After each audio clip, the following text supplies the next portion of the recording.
Mira cómo conocí al Espíritu Santo personalmente. Querido amigo, imagina por un momento que estás sentado en la quietud de tu hogar, buscando algo más, algo que trascienda lo cotidiano, algo que despierte tu alma y te conecte con un propósito eterno. ¿Alguna vez has sentido un vacío que no explicas? ¿Un anhelo por una presencia que no puedes nombrar? Hoy quiero llevarte de la mano a través de un viaje que cambió mi vida para siempre. No es una historia común, no es un relato de logros humanos ni de conquistas terrenales. Es la historia de cómo conocí personalmente al Espíritu Santo, la tercera persona de la Trinidad, no como una idea, no como un concepto, sino como un amigo, un guía, un consolador que transformó cada fibra de mi ser. Permíteme ser claro desde el principio. Esto no es un cuento de hadas ni una exageración emocional. Lo que vas a escuchar es un testimonio vivo, fundamentado en la palabra de Dios, que respira verdad en cada palabra. Te invito a abrir tu corazón, a dejar de lado las distracciones y a permitir que estas palabras se graben en lo más profundo de tu alma. Porque lo que compartiré contigo no es solo mi historia, sino una invitación para que tú también descubras la realidad de una relación personal con el Espíritu Santo. Como dice Juan 14, verso 16, y yo rogaré al Padre y os dará otro consolador para que esté con vosotros para siempre. Ese consolador está aquí, ahora, esperando conocerte. Este viaje no será breve, porque las cosas profundas requieren tiempo. Durante los próximos 80 minutos exploraremos juntos cómo llegué a conocer al Espíritu Santo, cómo su presencia se convirtió en mi mayor tesoro y cómo tú también puedes experimentar su poder transformador. No te pido que creas ciegamente, te pido que escuches, que reflexiones y que permitas que la verdad de la Escritura haga seco en tu corazón. ¿Estás listo? Vamos a comenzar. Antes de continuar, te invitamos a darle me gusta a este video para que YouTube lo recomiende a más personas y así puedan aprender más de la palabra de Dios. Y si no te has suscrito, hazlo ahora, es gratis, y activa la campanita para que no te pierdas los próximos contenidos. Continuemos. El vacío antes del encuentro. Antes de conocer al Espíritu Santo, mi vida era como un rompecabezas incompleto. Tenía piezas de éxito, momentos de alegría, pero siempre faltaba algo. Crecí en un hogar donde la fe era parte de la rutina, pero no del corazón. Iba a la iglesia, cantaba himnos, escuchaba sermones, pero todo se sentía distante, como si Dios fuera un concepto lejano, un juez en el cielo al que debía agradar con buenas obras. ¿Te suena familiar? Tal vez tú también has sentido que la religión es una lista de reglas, un peso que cargas sin saber por qué. En mi juventud busqué llenar ese vacío con cosas del mundo, amistades, logros académicos, sueños profesionales, pero cada victoria era temporal. Ganaba un premio y la emoción duraba días. Construía relaciones y pronto descubría que ninguna persona podía llenar el anhelo de mi alma. Eclesiastés 3, verso 11 dice: todo lo hizo hermoso en su tiempo y ha puesto eternidad en el corazón de ellos, sin que alcance el hombre a entender la obra que ha hecho Dios desde el principio hasta el fin. Ese verso resonaba en mí, aunque no lo entendía del todo entonces. Había un deseo de eternidad en mi corazón, pero no sabía cómo encontrarlo. Históricamente, esta búsqueda no es nueva. Desde los tiempos de los patriarcas, los hombres han anhelado la presencia de Dios. Abraham caminó por fe, Moisés habló con Dios cara a cara, David danzó ante el Señor con todo su ser. Pero en mi tiempo, en el siglo XX, parecía que la fe se había enfriado. Las iglesias estaban llenas, pero los corazones vacíos. La modernidad trajo avances, pero también una desconexión espiritual. Según estudios de la época, más del 70% de los cristianos en América del Norte decían sentirse insatisfechos con su vida espiritual. Yo era uno de ellos. El impacto de este vacío es devastador. Sin una conexión real con Dios, vivimos en ansiedad, en miedo, en una constante búsqueda de significado. Proverbios 4, verso 23, nos advierte: sobre toda cosa guardada, guarda tu corazón, porque de él mana la vida. Mi corazón estaba desprotegido, expuesto a las promesas vacías del mundo. Pero todo eso estaba a punto de cambiar. El primer susurro del Espíritu. Un día, en medio de mi rutina, algo sucedió. No fue un trueno desde el cielo, ni una visión espectacular. Fue un susurro, una sensación de que alguien me estaba llamando. Estaba en una reunión en una iglesia pequeña, un lugar al que fui casi por casualidad. El predicador hablaba con una pasión que no había visto antes. No hablaba de reglas ni de castigos, hablaba de una persona, el Espíritu Santo, como si lo conociera íntimamente. Decía cosas como: Él no es un poder impersonal, no es una fuerza mística, es una persona con sentimientos, con amor, que anhela caminar contigo. Esas palabras se clavaron en mi corazón como flechas de luz. Juan 16, verso 13 dice: pero cuando venga el Espíritu de verdad, Él os guiará a toda la verdad, porque no hablará por su propia cuenta, sino que hablará todo lo que oyere y os hará saber las cosas que han de venir. Ese día sentí que el Espíritu estaba comenzando a guiarme. No lo entendía del todo, pero algo en mí despertó.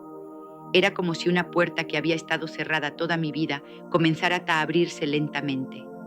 En la historia de la Iglesia, los encuentros con el Espíritu Santo han marcado momentos de avivamiento. En el siglo I, en Pentecostés, el Espíritu descendió como lenguas de fuego y los discípulos fueron transformados de cobardes a valientes testigos de Cristo. Hechos 2, versos 1 al 4. En el siglo XIX, los avivamientos metodistas y pentecostales trajeron millones a una fe viva. Pero en mi tiempo parecía que muchos habían olvidado quién era el Espíritu. Lo reducían a emociones, a temblores, a dones espectaculares, ignorando que Él es una persona que desea relación. El impacto de ese primer encuentro fue sutil pero profundo. Comencé a leer la Biblia con nuevos ojos. No como un libro de reglas, sino como una carta de amor escrita por mi Creador. Cada versículo parecía cobrar vida. Salmos 16, verso 11, dice: me mostrarás la senda de la vida. En tu presencia hay plenitud de gozo, delicias a tu diestra para siempre. Ese gozo comenzaba a brotar en mí, pero aún había mucho que aprender. La revelación de su persona. Con el tiempo, comencé a entender que el Espíritu Santo no es un algo, sino un alguien. Esta verdad fue como un relámpago en mi alma. Durante años había pensado en Él como una fuerza, como el viento o el fuego de los que habla la Biblia. Pero no. Él es una persona con emociones, con voluntad, con un amor tan profundo que anhela estar cerca de nosotros. Romanos 15, verso 13 dice: y el Dios de esperanza os llene de todo gozo y paz en el creer, para que abundéis en esperanza por el poder del Espíritu Santo. Ese poder no es solo para milagros, es para llenarnos de esperanza, de paz, de vida. Aprendí que el Espíritu Santo habla, guía, consuela. En Hechos 13, verso 2 leemos: ministrando estos al Señor y ayunando, dijo el Espíritu Santo: apartadme a Bernabé y a Saulo para la obra a que los he llamado. El Espíritu habló. No es un concepto abstracto, es alguien que se comunica, que tiene planes, que nos llama por nombre. Esta revelación cambió mi forma de orar. Ya no recitaba palabras vacías, comenzaban a hablar con Él como hablaría con un amigo. En la historia del cristianismo, esta verdad ha sido tanto celebrada como malentendida. En los primeros siglos, la Iglesia luchó por definir la Trinidad, enfrentando herejías que negaban la divinidad del Espíritu. En el Concilio de Constantinopla, en el año 381, los padres de la Iglesia afirmaron que el Espíritu Santo es plenamente Dios, igual al Padre y al Hijo. Pero con el paso de los siglos, muchos cristianos lo relegaron a un segundo plano, enfocándose solo en Jesús o en el Padre. En mi tiempo, el movimiento carismático comenzó a redescubrir su persona, pero a veces con excesos que confundían más que aclaraban. El impacto de esta verdad en mi vida fue monumental. Dejé de buscar experiencias emocionales y comencé a buscar una relación. Cada mañana al despertar decía: Espíritu Santo, eres mi amigo, mi guía. ¿Qué quieres que haga hoy? Y él respondía, no siempre con palabras audibles, pero con paz, con ideas, con convicciones que guiaban mis pasos. Mi vida comenzó a alinearse con el propósito de Dios, el poder de la alabanza. Uno de los secretos que descubrí fue el poder de la alabanza. No hablo de cantar canciones por costumbre, sino de adorar a Jesús con todo el corazón, permitiendo que el Espíritu Santo se mueva en ese espacio de entrega. Salmos 22, verso 3, dice: Pero tú eres santo, tú que habitas entre las alabanzas de Israel. Cuando alabamos, creamos un ambiente donde el Espíritu Santo se manifiesta. Es como abrir las ventanas de una casa para que entre la luz. Recuerdo una noche en la que todo parecía ir mal. Había perdido un trabajo, mis relaciones estaban fracturadas y la desesperanza me envolvía. Pero algo en mí me llevó a tomar mi Biblia y comenzar a leer los salmos en voz alta. Luego comencé a cantar, no porque me sintiera bien, sino porque sabía que Dios era digno. En ese momento sentí una presencia tan real, tan cálida, que las lágrimas comenzaron a fluir. No pedí nada, solo adoré. Y el Espíritu Santo llenó mi corazón de paz, como dice Filipenses 4, verso 7. Y la paz de Dios, que sobrepasa todo entendimiento, guardará vuestros corazones y vuestros pensamientos en Cristo Jesús. Históricamente, la alabanza ha sido un catalizador de avivamiento. En el siglo XVIII, los himnos de Charles Wesley encendieron los corazones de miles durante el Gran Despertar. En el siglo XX, el movimiento de alabanza y adoración trajo una nueva intimidad a la Iglesia, con canciones que exaltaban la presencia de Dios. Estudios muestran que la música de adoración puede reducir el estrés y aumentar la conexión emocional con lo divino. Pero para mí era más que ciencia. Era un encuentro con el Espíritu. El impacto de la alabanza en mi vida fue transformador. Comencé a vivir con gratitud, a ver cada día como una oportunidad para glorificar a Dios. Mis problemas no desaparecieron, pero mi perspectiva cambió. El Espíritu Santo me enseñó que la alabanza no es solo un acto, es una forma de vida. La sanidad del corazón. Otro aspecto profundo de mi encuentro con el Espíritu Santo fue la sanidad de mi corazón. No hablo solo de enfermedades físicas, aunque Él tiene poder para sanar el cuerpo.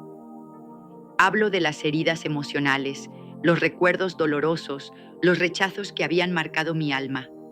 Salmos 147, verso 3, dice: Él sana a los quebrantados de corazón y venda sus heridas. Esa fue mi experiencia.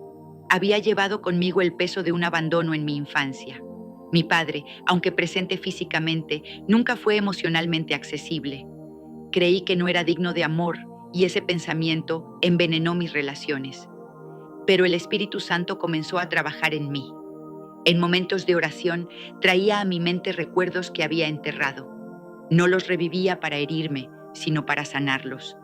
Sentía su amor como un bálsamo diciéndome: eres amado, eres suficiente, eres mío. Efesios 3, verso 17 al 19 dice: para que habite Cristo por la fe en vuestros corazones, a fin de que, arraigados y cimentados en amor, seáis plenamente capaces de comprender con todos los santos cuál sea la anchura, la longitud, la profundidad y la altura, y de conocer el amor de Cristo, que excede a todo conocimiento. En la historia de la fe, la sanidad interior ha sido un tema recurrente. Los monjes medievales practicaban la lectio divina, dejando que la Escritura sanara sus almas. En el siglo XX, ministerios de sanidad emocional surgieron, reconociendo que el espíritu no solo sana el cuerpo, sino también la mente y el corazón. Estudios psicológicos modernos confirman que la oración y la fe pueden reducir los síntomas de trauma, pero para mí era más que estadísticas. Era la realidad de un Dios que me restauraba. El impacto de esta sanidad fue liberador. Dejé de definirme por mi pasado. Comencé a verme como Dios me veía, amado, redimido, con un propósito. Y eso me dio valentía para amar a otros, para perdonar, para vivir con libertad. El llamado a servir.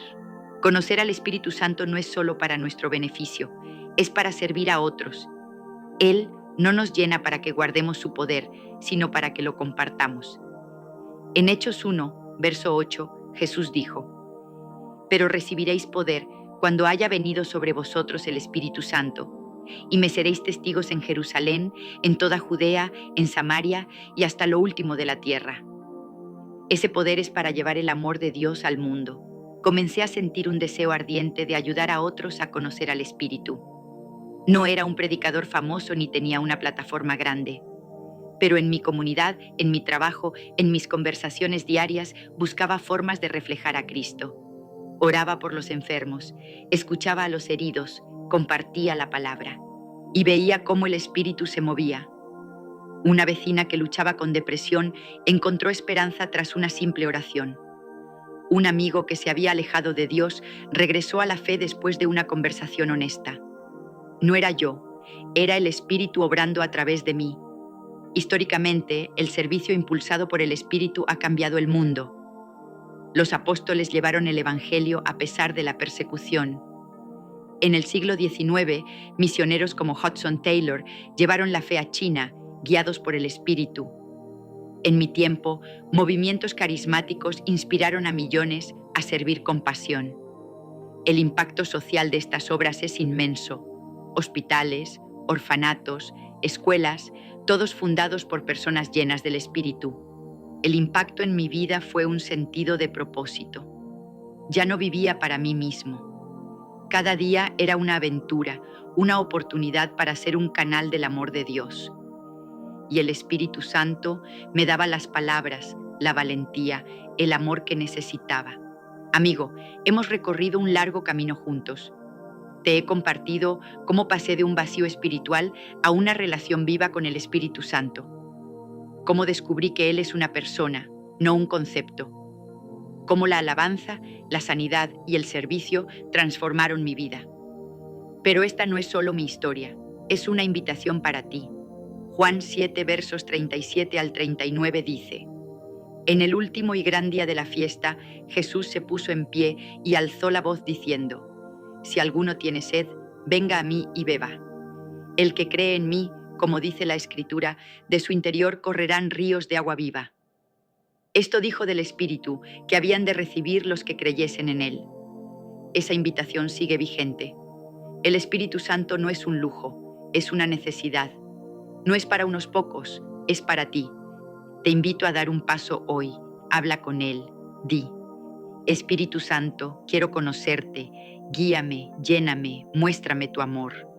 No necesitas palabras perfectas, solo un corazón abierto, y Él responderá, porque Él te anhela más de lo que tú lo anhelas a Él. No dejes que este momento pase. La vida es demasiado corta para vivir sin la presencia de Dios. Permite que el Espíritu Santo sea tu amigo, tu guía, tu consolador. Y cuando lo hagas, descubrirás que la vida cristiana no es fría, no es una carga. Es una aventura llena de gozo, de propósito, de amor eterno. Gracias por acompañarme en este viaje. Que el Espíritu Santo te encuentre hoy y que tu vida nunca sea la misma.